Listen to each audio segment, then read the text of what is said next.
Bitcoin ಪ್ರಕರಣದಲ್ಲಿ ಮಹತ್ತರ ಬೆಳವಣಿಗೆ ಆಗಿದೆ. ಹೊಸ ಎಫ್ಐಆರ್ ದಾಖಲಿಸಿದ ವಿಶೇಷ ತನಿಖಾ ತಂಡ, ಸಿಐಡಿಯಲ್ಲೇ ಎಫ್ಐಆರ್ ದಾಖಲಿಸಿದ ಎಸ್ಐಟಿ ವಿಚಾರಣೆಯನ್ನು ನಡೆಸಲಾಗ್ತಾ ಇದೆ.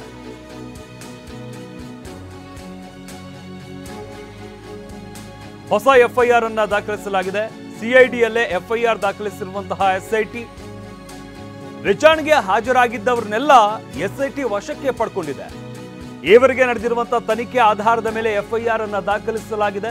ವಿಚಾರಣೆಗೆ ಕರೆಯಲಾಗಿತ್ತು, ಆದರೆ ವಿಚಾರಣೆಗೆ ಬಂದಂತವರೆಲ್ಲರೂ ಕೂಡ ಸದ್ಯಕ್ಕೆ ಎಸ್ಐಟಿ ತಂಡ ವಶಕ್ಕೆ ಪಡೆದಿದೆ. 3 ಲಕ್ಷ ಮೌಲ್ಯದ ಬಿಟ್ಕಾಯಿನ್ ವರ್ಗಾವಣೆ ಬಗ್ಗೆ ಉಲ್ಲೇಖ ಮಾಡಲಾಗಿದೆ. ಕಸ್ಟಡಿಯಲ್ಲಿ ಇದ್ದ ತಾಂತ್ರಿಕ ವಸ್ತುಗಳ ಟ್ಯಾಂಪರ್ ಅಂತ ಆರೋಪವನ್ನು ಮಾಡಲಾಗಿದೆ.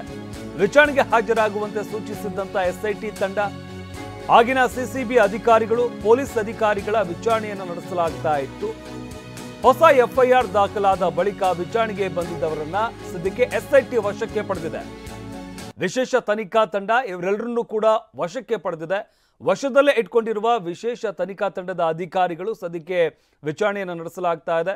ಇನ್ನು ಆಗಿನ ಸಿಸಿಬಿ ಅಧಿಕಾರಿಗಳು ಹಾಗೆ ಪೊಲೀಸರು ಕೂಡ ಇದರಲ್ಲಿ ಇನ್ವಾಲ್ವ್ ಆಗಿರುವಂತಹ ಆರೋಪ ಏನು ಕೇಳಿ ಬಂದಿತ್ತು. ಈ ಹಿನ್ನೆಲೆಯಲ್ಲಿ ಅವರೆಲ್ಲರನ್ನೂ ಕೂಡ ವಿಚಾರಣೆಗೆ ಕರೆಯಲಾಗಿತ್ತು. ವಿಚಾರಣೆಗೆ ಬಂದಂತಹ ಅಧಿಕಾರಿಗಳನ್ನ ಸದ್ಯಕ್ಕೆ ವಶಕ್ಕೆ ಪಡೆಯಲಾಗಿದೆ. ಇನ್ನು ಈವರೆಗೆ ನಡೆದಿರುವಂತಹ ತನಿಖೆಯ ಆಧಾರದ ಮೇಲೆ ಎಫ್ಐಆರ್ ಅನ್ನು ದಾಖಲಿಸಲಾಗಿದೆ. 3 ಲಕ್ಷ ಮೌಲ್ಯದ ಬಿಟ್ಕಾಯಿನ್ ವರ್ಗಾವಣೆ ಬಗ್ಗೆ ಉಲ್ಲೇಖವನ್ನ ಮಾಡಲಾಗಿರುವಂಥದ್ದು. ಇನ್ನು ಕಸ್ಟಡಿಯಲ್ಲಿ ಇದ್ದ ತಾಂತ್ರಿಕ ವಸ್ತುಗಳ ಟ್ಯಾಂಪರ್ ಅಂತ ಆರೋಪ ಇದೆ. ಅಂದ್ರೆ ಅಧಿಕಾರಿಗಳೇ ಈ ಒಂದು ಪ್ರಕರಣವನ್ನು ಮುಚ್ಚಾಕುವಂತಹ ಒಂದು ಕೆಲಸವನ್ನ ಮಾಡಿದ್ರು ಅನ್ನೋ ಒಂದು ಆರೋಪ ಇರುವಂಥದ್ದು. ಈ ಹಿನ್ನೆಲೆಯಲ್ಲಿ ಅಧಿಕಾರಿಗಳನ್ನ ಸದ್ಯಕ್ಕೆ ವಶಕ್ಕೆ ಪಡೆಯಲಾಗಿದೆ. ವಿಚಾರಣೆಗೆ ಹಾಜರಾಗುವಂತೆ ಎಸ್ಐಟಿ ತಂಡ ಅಧಿಕಾರಿಗಳಿಗೆ ಸೂಚನೆ ನೀಡಿತ್ತು. ವಿಚಾರಣೆಗೆ ಯಾರೆಲ್ಲ ಬಂದಿದ್ರು ಅಂದ್ರೆ ಆಗಿನ ಸಿಸಿಬಿ ಅಧಿಕಾರಿಗಳು ಹಾಗೆ ಪೊಲೀಸ್ ಅಧಿಕಾರಿಗಳು ಅವರೆಲ್ಲರೂ ಕೂಡ ವಿಚಾರಣೆಗೆ ಹಾಜರಾಗಿರ್ತಾರೆ. ಸದ್ಯಕ್ಕೆ ಅವರನ್ನು ಕೂಡ ಈಗಾಗಲೇ ವಶಕ್ಕೆ ಪಡೆಯಲಾಗಿದೆ. ವಿಚಾರಣೆಯನ್ನ ನಡೆಸಲಾಗ್ತಾ ಇದೆ.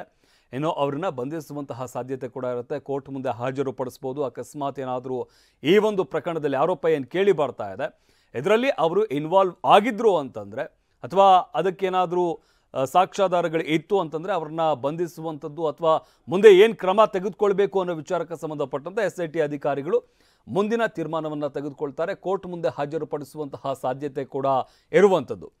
ಸದ್ಯಕ್ಕೆ ಸಿಸಿಬಿ ಹಾಗೆ ಪೊಲೀಸ್ ಅಧಿಕಾರಿಗಳನ್ನು ಈಗಾಗಲೇ ವಶಕ್ಕೆ ಪಡೆದಿದ್ದಾರೆ. ಅವರ ವಿಚಾರಣೆಯನ್ನು ನಡೆಸಲಾಗ್ತಾ ಇದೆ. ಮುಂದೆ ಯಾವ ರೀತಿಯಾದಂತಹ ಕ್ರಮ ತೆಗೆದುಕೊಳ್ತಾರೆ ಅನ್ನೋದನ್ನು ಸದ್ಯಕ್ಕೆ ಕಾದು ನೋಡಬೇಕಾಗಿದೆ. ಇನ್ನು ಬಿಟ್ಕಾಯಿನ್ ಹಗರಣವನ್ನು ಮುಚ್ಚಿ ಹಾಕುವಂತಹ ಪ್ರಯತ್ನ ಆಗಿದೆ ಅನ್ನೋ ಒಂದು ಆರೋಪ ಕೇಳಿ ಬರ್ತಾ ಇರುವಂಥದ್ದು.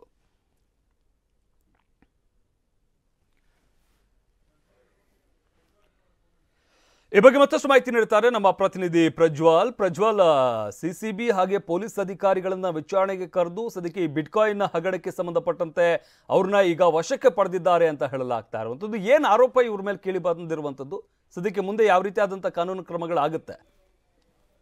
ಶಮಂತ್, ಇದು ಕಾಂಗ್ರೆಸ್ ಸರ್ಕಾರ ಎಲೆಕ್ಷನ್ ಮೊದಲಿನಿಂದಲೇ ಹೇಳ್ಕೊಂಡು ಬಂದಿದ್ದಂತ ಒಂದು ಪ್ರಕರಣ. ಅಂದ್ರೆ ಬಿಟ್ಕಾಯಿನ್ ಹಗರಣವನ್ನ ಹಿಂದಿನ ಬಿಜೆಪಿ ಸರ್ಕಾರದಲ್ಲಿ ಇದ್ದಂತ ಸಮಯದಲ್ಲಿ ನಡೆಸಿದ್ದಾರೆ ಅಂತೇಳಿ ಅದಕ್ಕೆ ಸಂಬಂಧಪಟ್ಟಂತೆ ಕಾಂಗ್ರೆಸ್ ಸರ್ಕಾರ ಆಡಳಿತಕ್ಕೆ ಬಂದಾಗ ಎಸ್ಐಟಿನ ರಚನೆ ಮಾಡುತ್ತೆ. ಅದಾದ್ಮೇಲೆ ಒಂದು ಎಫ್ಐಆರ್ ಕೂಡ ದಾಖಲಾಗಿ ತನಿಖೆ ಇದುವರೆಗೆ ನಡ್ಕೊಂಡು ಬಂದಿರುತ್ತೆ. ಅದಾದ ನಂತರ ಹೊಸ ವಿಚಾರ ಏನಪ್ಪಾ ಅಂತ ಅಂದ್ರೆ ಈಗ ಹೊಸದಾಗಿ ಇವತ್ತು ಎಸ್ಐಟಿ ವತಿಯಿಂದ ಸಿಐಡಿಯ ಸೈಬರ್ ಕ್ರೈಮ್ ನಲ್ಲೇ ಮತ್ತೊಂದು ಪ್ರಕರಣವನ್ನ ದಾಖಲು ಮಾಡ್ತಾರೆ.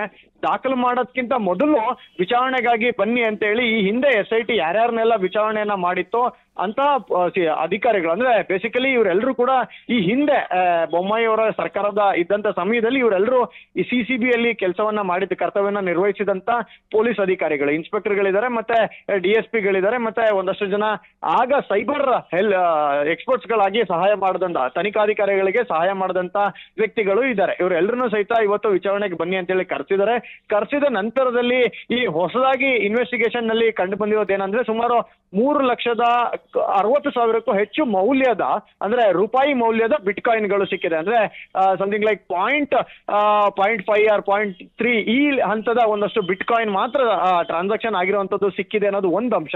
ಮತ್ತೆ ಇವರ ಕಸ್ಟಡಿಯಲ್ಲಿ ಇದ್ದಂತ ಸಂದರ್ಭದಲ್ಲಿ ಇದ್ದಂತ ಟೆಕ್ನಿಕಲ್ ಎವಿಡೆನ್ಸ್ ಗಳು, ಅಂದ್ರೆ ಲ್ಯಾಪ್ಟಾಪ್ ಆಗ್ಬೋದು, ಟ್ಯಾಬ್ ಆಗ್ಬೋದು, ಮೊಬೈಲ್ಗಳಾಗ್ಬೋದು, ಇವುಗಳನ್ನ ಇವರು ಟ್ಯಾಂಪರ್ ಮಾಡಿದ್ದಾರೆ ಮತ್ತೆ ಬಳಕೆಯನ್ನ ಮಾಡಿದ್ದಾರೆ ಅನ್ನೋದನ್ನ ಆಧಾರದಲ್ಲಿ ಇಟ್ಕೊಂಡು ಒಂದಷ್ಟು ಸೆಕ್ಷನ್ಗಳ ಮೇಲೆ ಹೊಸದಾಗಿ ಎಫ್ಐಆರ್ ಅನ್ನು ದಾಖಲು ಮಾಡ್ಕೊಂಡು ಇವತ್ತು ಸಂಜೆ ನಂತರದಲ್ಲಿ ಅವರನ್ನ ಅಲ್ಲಿಯೇ ವಶದಲ್ಲಿ ಇಟ್ಕೊಳ್ಳುವಂತ ಕೆಲಸವನ್ನ ಮಾಡಿದ್ರೆ. ಈಗ ಸಿಕ್ಕಿರುವಂತ ಮಾಹಿತಿ ಪ್ರಕಾರ 2 ರಿಂದ 3 ಜನ ಅಧಿಕಾರಿಗಳನ್ನ, ಅಂದ್ರೆ ಆಗ ಸಿಸಿಬಿಗೆ ಕೆಲಸ ಮಾಡಿ ಈ ಪ್ರಕರಣದಲ್ಲಿ ಆರೋಪಿತರಾಗಿ ನಿಂತಿರುವಂತ 1-2 ಅಧಿಕಾರಿಗಳನ್ನ ಮತ್ತೆ ಸಹಾಯ ಮಾಡಿದಂತ ಓರ್ವ ಸೈಬರ್ ಎಕ್ಸ್ಪರ್ಟ್ ಅನ್ನ ಇವರನ್ನು ಸಹಿತ ಬಂಧನ ಮಾಡುವಂತ ಪ್ರಕ್ರಿಯೆಯನ್ನು ಕೂಡ ನಡೀತಿದ್ದಾವೆ ಅಂತ ಹೇಳ್ತಿದ್ದಾರೆ. ಆದ್ರೆ ಸದ್ಯದ ಹಂತಕ್ಕೆ ಯಾವ್ಯಾವ ಅಧಿಕಾರಿಗಳನ್ನ ಬಂಧನ ಮಾಡಬಹುದು ಅನ್ನೋದನ್ನ ಈ ಕ್ಷಣದಲ್ಲಿ ಒಂದಷ್ಟು ಬಿಟ್ಕೊಡ್ತಿಲ್ಲ ಸಿಐಡಿಯ SIT ತಂಡ. ಮುಂದಿನ ಹಂತದಲ್ಲಿ ಅಂದ್ರೆ ನಾಳೆ ಬೆಳಗ್ಗೆ ಅಷ್ಟೊತ್ತಿಗೆ ಯಾರ್ಯಾರಿದ್ದಾರೆ ಇವ್ರು ನ್ಯಾಯಾಲಯದ ಮುಂದೆ ಹಾಜರುಪಡಿಸಬೇಕಾಗ್ತದೆ. ಶಮಂತ್, ಧನ್ಯವಾದ ಪ್ರಜ್ವಲ್ ನಿಮ್ಮೆಲ್ಲ ಮಾಹಿತಿಗಾಗಿ.